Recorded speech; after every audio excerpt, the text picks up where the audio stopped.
Dr. the Devil's Assistant, an extremely terrifying story.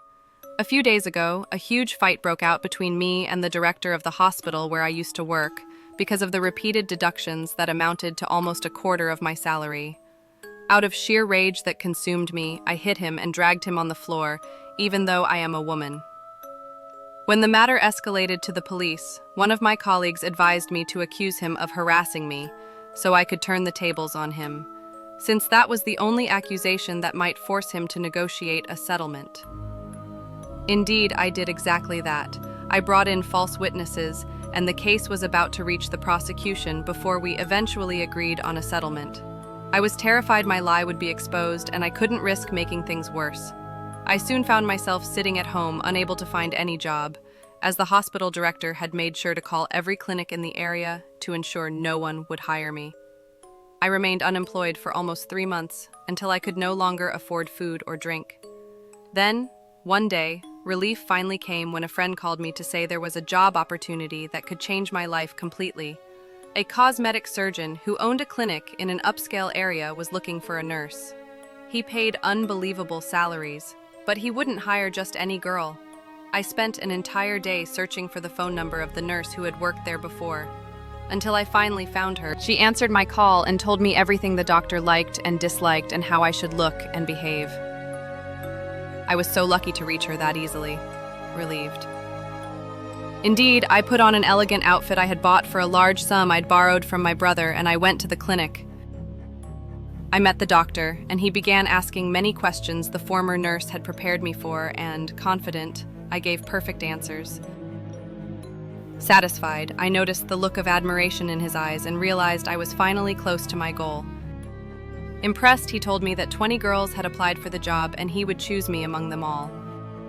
He added that he wouldn't even discuss the salary because what he paid at the end of the month was an enormous amount. And so I began working with him. The doctor's clients were well off, mostly women who paid huge sums of money. He was exceptionally skilled at what he did and knew exactly how to satisfy them with the procedures he performed.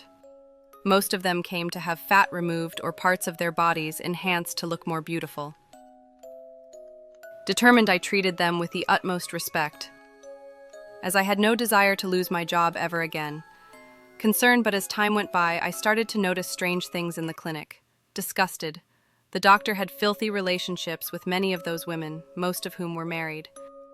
Appalled. In that regard, he was depraved to the extreme.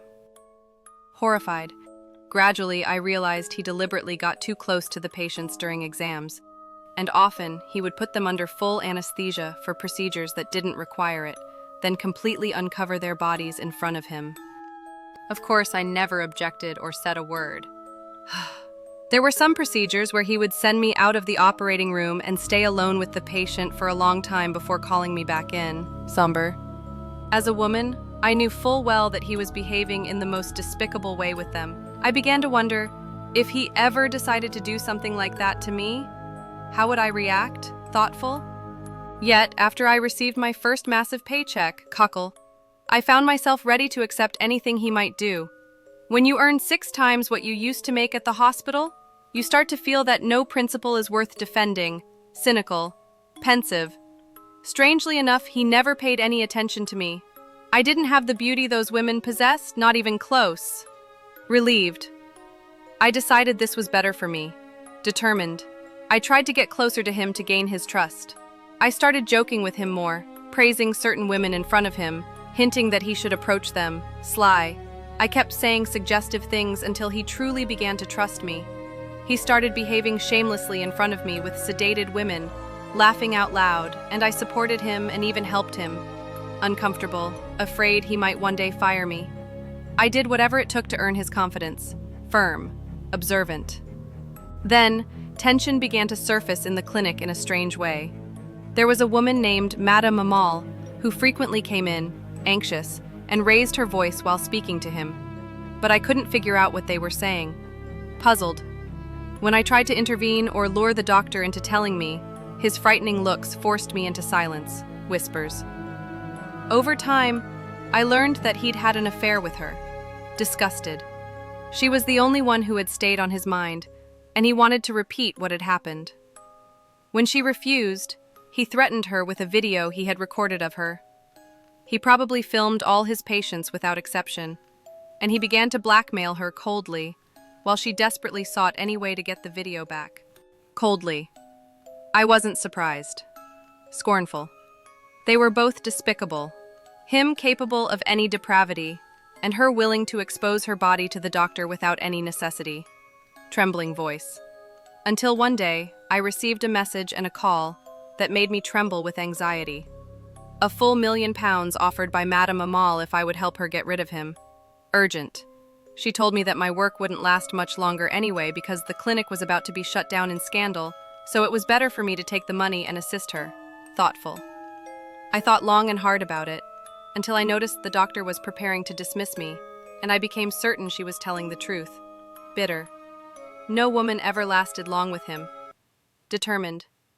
We planned everything over a week, and I rented an apartment far away to secure myself after carrying out our plan. Resolved.